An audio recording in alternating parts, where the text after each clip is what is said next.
Welcome to Tech in Translation, the podcast where we break down the complexities of today's most innovative technologies into something we can all understand. Brought to you by Ironbow Technologies. We're committed to helping our customers across government and commercial sectors turn their tech challenges into real, actionable outcomes. At Ironbow, we believe that technology should be a tool for empowerment, not a source of confusion.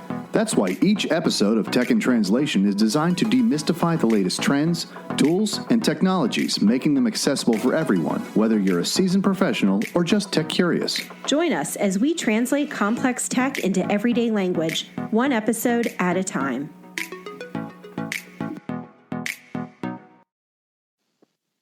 Welcome to the podcast. Today we have a couple of amazing technical minds from Ironbow that can help us all better understand the topic at hand. We have Stacy, Managing Director of Networking, and Eugene McCall, Vice President of Strategy and Architecture. Welcome, gentlemen. Thank you. Thanks. Eugene, tell us about the Office of the CTO at Ironbow. How do you and Keith work together to help our customers stay ahead of emerging issues? So the Office of the CTO at Ironbow is about a 20-person team consisting of a lot of high-speed technical consultants. So our role in the organization spread across 5 technical verticals. So we have networking, cybersecurity, data and AI, data center, cloud, and collaboration and workforce experience. It's a lot. There's 5 of them. Covers the gamut of what we do here for the most part. Ultimately, though, in each one of those technical verticals, we have consultants, very, very high speed, CCIE, JNCIE level resources that we utilize to go in and help our customers with their architectures, their designs, to solve mission problems that they have and business problems that they have as an organization, and doing so, bring them into emerging technology if that's what they need, but ultimately to a solution in the end of the day. Additionally, the CTO office develops solutions based upon market signals, things that we do internally that we bring to market for our customers, so that we can ensure that we're meeting their demands. Stacy runs the networking practice inside of the CTO office. I lead strategy and architecture, so that's a aggrandized title. Basically, what I do is I help focus those solutions that we develop and help bring them to market, along with some additional hats that I wear around ensuring that our engineering strategy across Ironbow end-to-end is built in such a way that leads to the best outcomes for our customers. So, post-quantum cryptography is emerging as a major cybersecurity priority. In layman's terms, what is it? So in super layman, simple terms, I just imagine every house in the country uses the same type of lock, right? And today those locks are secure. But then somebody invents the blueprint for a tool that opens those locks. And that tool is going to take months or years to actually come to realization. But that tool has been invented. Post-quantum cryptography is a nationwide effort to replace every vulnerable lock with a new design before the new tool becomes widely available. That's why cybersecurity experts consider PQC one of the biggest long-term cybersecurity transitions since the widespread adoption of internet encryption in general since in the 1990s. We do have some, why is it urgent today if we're secure today? Well, most of today's secure communications, online banking, VPNs, government communications, healthcare records, software updates, and encrypted emails depend on mathematical problems that are extremely difficult for ordinary computers. However, a sufficiently powerful quantum computer could solve some of these problems dramatically faster, like within minutes, than today's computers. That means many widely used encryption systems could be eventually become vulnerable. So what do you need when you have quantum computer? You don't just need the quantum computer, you need the quantum OS, and you also need the algorithms to utilize that OS. The Chinese have released a quantum OS for free download, and now there's Shor's algorithm and Grover's algorithm, both attacking keys for encryption. Shor's algorithm is for asymmetrical keys, and it's proven itself very, very effective at destroying elliptical curve or ECDSA, RSA, or Diffie-Hellman. Grover's algorithm for passwords or pre-shared keys is not as effective, so we're not necessarily as worried as long as there's a high enough entropy on the password. And when I say high enough entropy, I'm talking about a 32 to 40 character password, uppercase, lowercase, numerical, and symbols, right? So Shor's algorithm is out. The OS is out and the quantum computer is out. What we're waiting on is a quantum computer with enough qubits or logical qubits, if you will, quantum bits, that are able to solve those problems as fast as we predict them to do. That day that a cryptographically relevant quantum computer comes online is called Q day or quantum day. That Q day is predicted right now by some entities as early as 2029 or as late as 2035. But most of the industry, and when I say industries, I mean countries, are pushing closer to 29 or 2030 is going to be the date that Q day happens. So executive orders have came out recently over the last couple of years to push for the adoption of national security systems to be PQC ready by 2030 and the rest of the systems in the country by 2035. Real quick, just to foot stomp a little bit on that, Keith. You mentioned Shor's algorithm and Grover's algorithm, right? And Shor's algorithm specifically being able to take the time to crack a asymmetric key from years and years, and when I say years, I mean billions of years, down to what amounts to minutes and or days. Symmetric algorithm with Grover's, it halves the fidelity of or efficacy of the encryption algorithm, which is concerning, but not really a big deal at the end of the day, as long as you're using sufficient cryptographic key sizes today on your symmetric keys. But what's interesting about this, even though your symmetric key may not be as compromised, is we use asymmetric cryptography to exchange symmetric keys. So even though your symmetric key encryption algorithm isn't quite as compromised, the key exchange itself is, which means leveraging something like harvest now, decrypt later, which is where an organization or an entity might capture data on the wire in transit, store that data until quantum computing we call it cryptographically relevant quantum computing. That's a big word to basically say that the quantum computers can actually implement Shor's algorithm.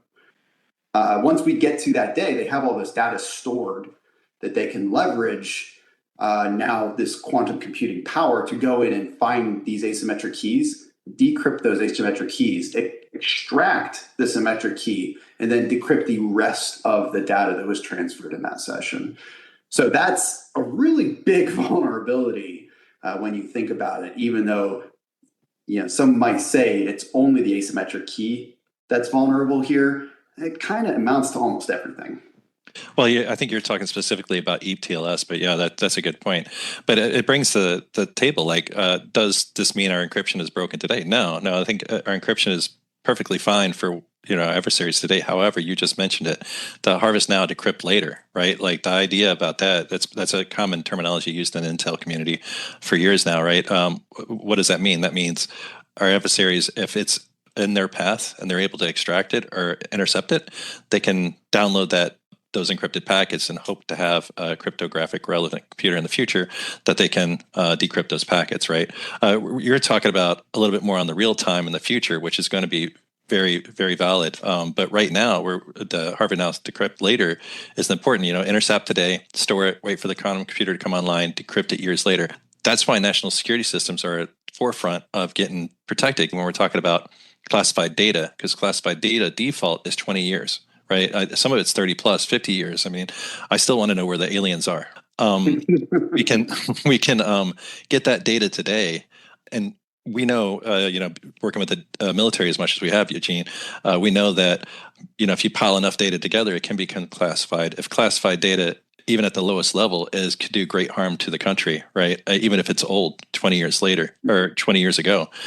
That means we need to protect the data today or as fast as possible, especially the data in transit that's touching anything that's not owned by the entity that owns the data. Yeah, and we'll probably talk about this a little bit later, but outside of just military secrets, it's really any long-lived data, right? To include things like PII, trade secrets, et cetera. Yeah, I mean, you have intellectual property that might only be good 3 to 5 years, but I would say my social security number is good for my lifetime. I don't want to protect that as long as I can. At least five or six more years, right, Keith? Yeah, at least. Well, no, until I start collecting social security, right? So also, you have, your HIPAA data and anything that's regulated, right? I know we talked about national security systems, but that all goes back to NIST standards. So anybody who's dealing with compliancy has to deal with NIST standards, right? So this is all pushed by NIST. But NIST doesn't regulate, right? They only give out governance and guidance, they need some sort of compliance agency to, like the DHS or NSA or DISA, to actually force that guidance, right? So you all alluded to this, but what types of organizations are vulnerable to advanced cryptographic threats? I mean, the short answer is almost every organization, but some are more exposed than others because of the value of their data or the life of their data, as we mentioned, or the importance of their operations, right? Like we already talked about national security systems being the obvious one and being the ones that are pushed to 2030. But I'm sure there's other use cases, like we talked about just a minute ago with PII and HIPAA and other compliances. But I would say financial services, right, are a pretty scary place. I don't want my password for my bank to be compromised, right? Or my banking institutions, healthcare as well. But Eugene, I'm sure you have a few other ones. Yeah, ultimately, it boils down to when we say vulnerable, right? What do we mean? It's the exfiltration of data, right? Somebody's capturing and reading your data. Anybody that has anything that they don't want to be read is vulnerable to this, right? And that comes in two flavors, right? One is the compliance, as Keith mentioned, right? If you have PII, if you have HIPAA, DSS, PCI, right? You have these compliancy metrics that you need to meet as an organization in a highly compliant environment. You absolutely have this concern that needs to be top of your mind because that data being exfiltrated is a big problem for you compliancy-wise. Additionally to that, though, again, trade secrets, intellectual property, anything that your business organization does that, if leaked, would cause damage. If that data left the boundary of your organization, was broadcasted on US News, if that is something that you have, then it's a problem. Then it's a vulnerability, and it does need to be addressed.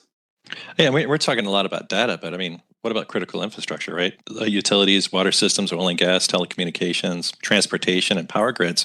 Like if I'm able to get into those, infiltrate, and manipulate those devices, I could cause great harm to at least local towns, if not the nation itself.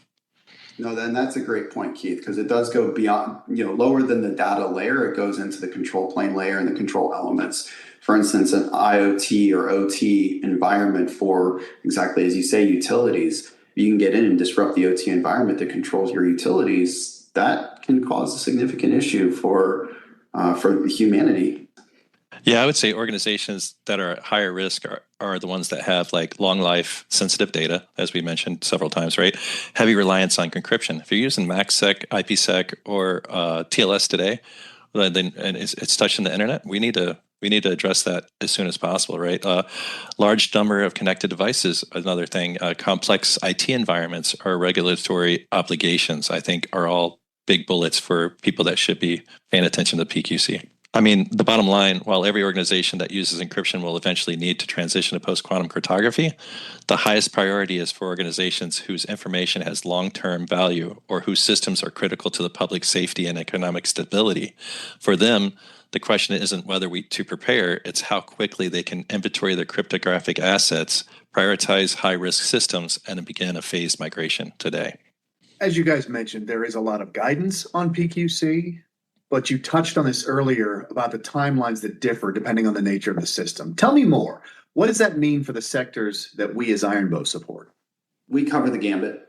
We support a lot of different market sectors, right? We support Department of War, we support federal civilian, SLED communities, and commercial as well in a variety of healthcare, financial, et cetera, verticals. National security systems is a big one.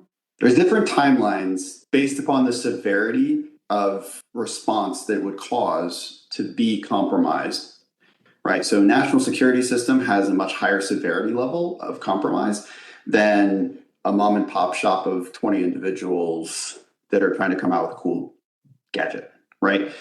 So that's been reflected in the guidance that's been given here. So if you look at the national security systems, and that's not just wartime, mission, war fighting, cool system type stuff, right? That's anything that's critical infrastructure that our nation and constituents depend upon. So I think what you're saying, Eugene, is that the timelines reflect risk, not uncertainty. What the system does is what's important, and how long the data has to remain secure and how difficult it is to upgrade. I think there's certain things that are going to be really easy to determine need to be upgraded fast. Like I said, anything that's touching the internet, anything that can be exfiltrated by your adversaries or whatever. But there's other things that just take forever to upgrade. Like I don't see American Airlines upgrading their 747s anytime in the near future. That stuff is kind of hard set. Or Navy ships, their timelines to do lifecycle replacements or network modernizations. There's medical devices and things with firmware that just have to be replaced. There's not going to be an option to upgrade and migrate into a new posture, right? It's going to be what's available and what's available from a budget and resource perspective. Do I have the money to replace it? And do I have the people to go out and flip all the boxes that I need to flip? And then how critical is the mission is going to be part of your risk assessment. If I don't do this, what is the possible consequences of not being protected today or by the deadlines required? I guess the question would be, what should organizations be doing today, Eugene? Well, again, I'm gonna play on that a little bit more. I'm gonna go. There's two things to consider here. One is the regulation, as we described earlier, and one is your personal risk profile as an organization, entity, or government organization. So one is the governance, right? And Keith, I know you know this extremely well. National security system is 2030. They need to be within CNSA 2.0 compliance, which is just the governing publication and regulation for post-quantum cryptography for a lot of our customer base. 2035 for non-national security systems. So that gives you like a governing timeline on when you should think to be compliant with these systems. Now, to your point, Keith, one of the big things you really have to think of is one, risk profile, the other thing I was mentioning real quick here, but two, life cycle refresh timelines of those infrastructure and devices pieces, right? That's a big critical thing here. And it goes beyond just the physical hardware, it goes into applications and everything else, right? How often or how long are you taking to replace anything that's cryptographic in your environment? Anything cryptographic. Like, let's just start there. If you have an application that you do releases on once a year and you can update crypto libraries at any release, you're probably okay to put that on the back burner for a minute.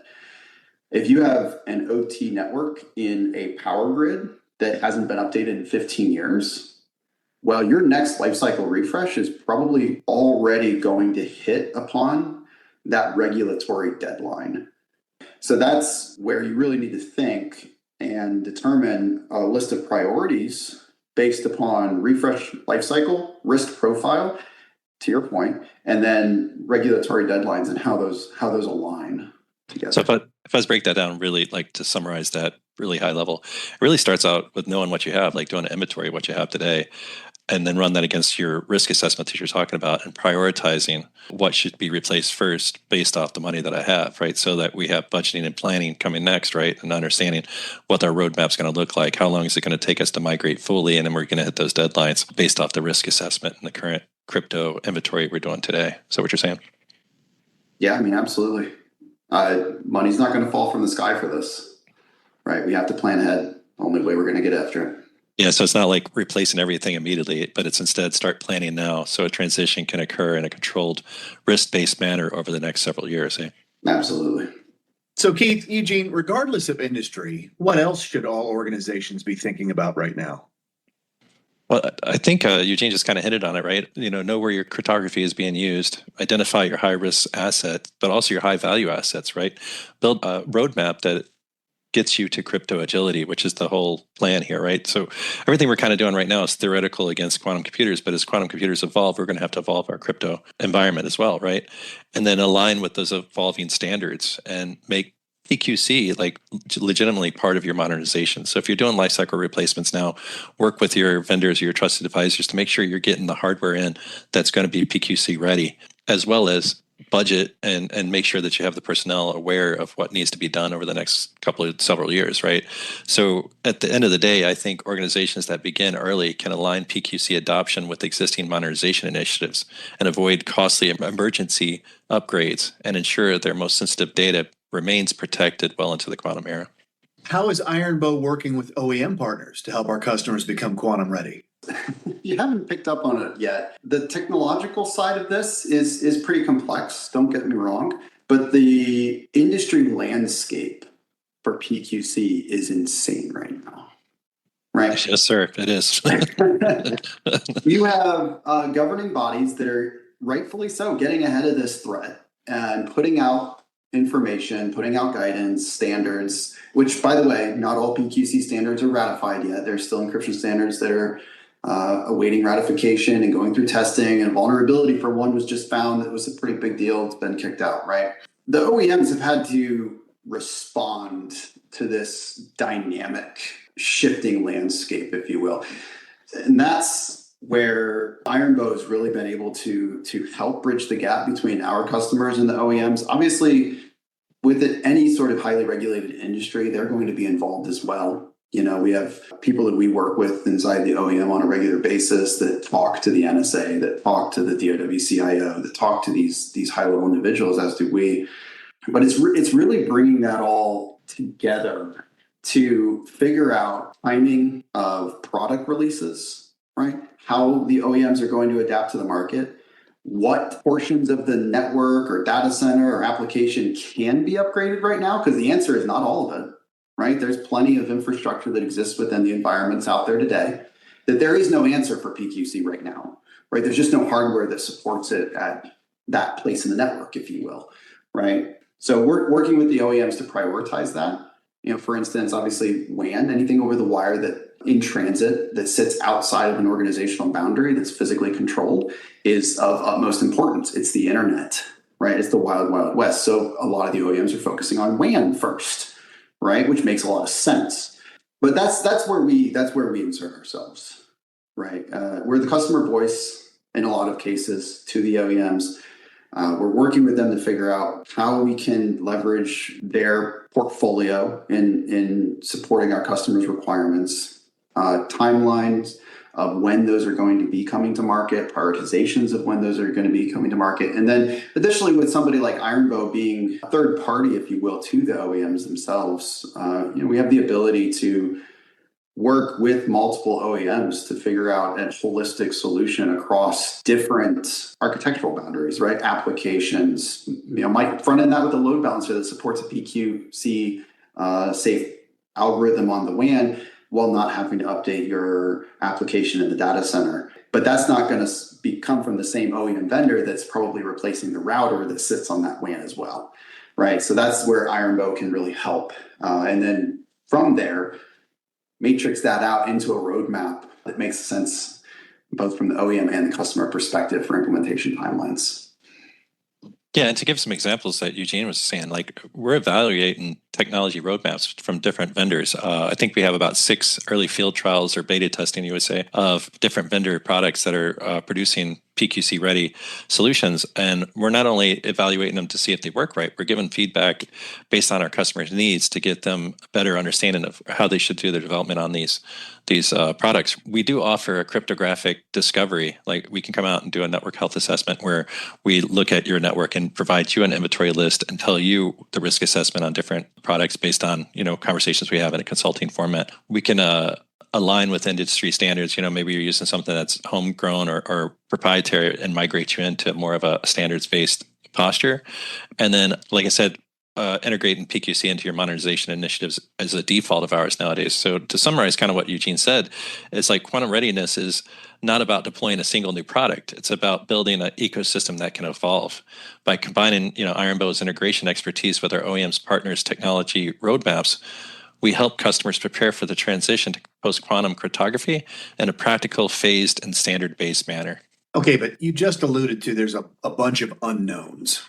Put yourself in the customer's shoes. If you're a customer trying to determine where to start, what questions should you ask when trying to find a trusted advisor to navigate this process? It kind of goes back to that CTO framework that we had discussed previously, where we have these 20 kind of high-speed technologists, if you will, that are consultants in the market. A lot of their role is staying up to date on these exact type of emerging issues and or solutions and possibilities that exist out there. If I'm a customer and I'm trying to find somebody to help me through this, that's what I'm going to want. I want somebody that I can trust that knows the market, that has the experience and past performance, has been around the block a time or two, probably been through this a time or two before. This is a big deal, but it's not the first big deal. It won't be the last big deal. But that has the ear of the OEMs, has an understanding of the roadmaps that are out there, understands the highly regulated environments, probably one that I'm sitting in today, right? And has the personnel on staff that can actually walk me through this and help me understand what a roadmap to success looks like, and build that together. Yeah, spot on, Eugene. I think you basically, if a customer is looking for a trusted advisor, they have to look at themselves first and figure out where they're, have a honest discussion with themselves about where their gaps are, and then find a trusted advisor that you can use to fill those gaps. What is your strategic experience? What's your experience with cryptographic discovery? How do you prioritize risk over your business? How do you build those budgets and roadmaps, and what gets deployed first? If you have those answers, then great. But if you don't, start looking for a partner that can help you answer. And then person that can find a partner that can help you find your blind spots, because there might be spots you're not thinking about. So how is Ironbow guiding customers through the path to quantum resilience? We guide organizations through quantum resilience by focusing on practical execution, strategic planning, and key technology partnerships, right? We partner with all the leading vendors to get roadmaps, and we discussed already about early field trials and beta testing with those partners and feedback on functionality and how it applies to our customer base. We also do the infrastructure and legacy crypto assessments. We design for crypto agility. And then if you are working with the national security system, we offer commercial solutions for classified, which is a NSA program for protecting classified data in transit and data at rest. And then we do federal and standard alignment depending on what industry you're in, right? It doesn't matter who you are. If you're dealing with sensitive data or have a CISO or even security-minded CIO, then you ultimately build your architecture best off NIST guidance, which all this ties back to. Yeah, and keep in mind, we mentioned earlier the OEM community, right? The manufacturers themselves have not caught up to the regulatory requirements yet. That's something that we're definitely helping a lot of our customers with. There's so much confusion out there. But additionally, those places where the OEM community has built out products that are going to be and/or are PQC compliant. Again, not all of the standards are ratified. So there's crypto agility, we call it, where we can do firmware upgrades based upon standards as they're ratified if they are updated. But where those do exist, we're deploying them. We have experience doing that. But more so, it goes back to, again, kind of where do we start with the customer? And that comes back to cryptographic inventory assessment, if you will. It's a bit of a theme we've been talking about throughout this podcast, is really, where are you today? What inventory do you have today? What's cryptographically relevant to your business, organization, et cetera? What of that is going to be impacted by the regulatory standards as they come out, and in what way? And then align the OEM roadmaps to your personal business roadmap or organizational roadmap to PQC compliance, right? And that is where we're truly helping our customers right now, because you can't just buy PQC. You can't just press an easy button and go out and say, I would like 3 PQCs, please. One on the West Coast, one on the East Coast, and one in Germany. It doesn't work that way. Right. Right. This is a long-term strategy for folks and organizations to get behind, and helping build out that strategy and that roadmap is the absolute first step. And that starts with knowing where you are today. So what would you say is the most important thing our listeners should take away from this episode? I think that the threat is real. The reality is that this is coming. Are you in danger today? No. But if you're not planning today, you will be in danger tomorrow. So getting a hold of what you have and what needs to be migrated, and working with either your vendors or your trusted advisors on building that plan for being quantum safe by the deadlines required, I think is the number one thing you should take away. Thank you, Eugene and Keith, for breaking down this complex topic into something more practical. If you enjoyed this episode, don't forget to subscribe to Tech in Translation on your favorite listening platform. For more insights on mission-focused innovation and technology trends, visit ironbow.com. Thanks for listening, and we'll see you next time.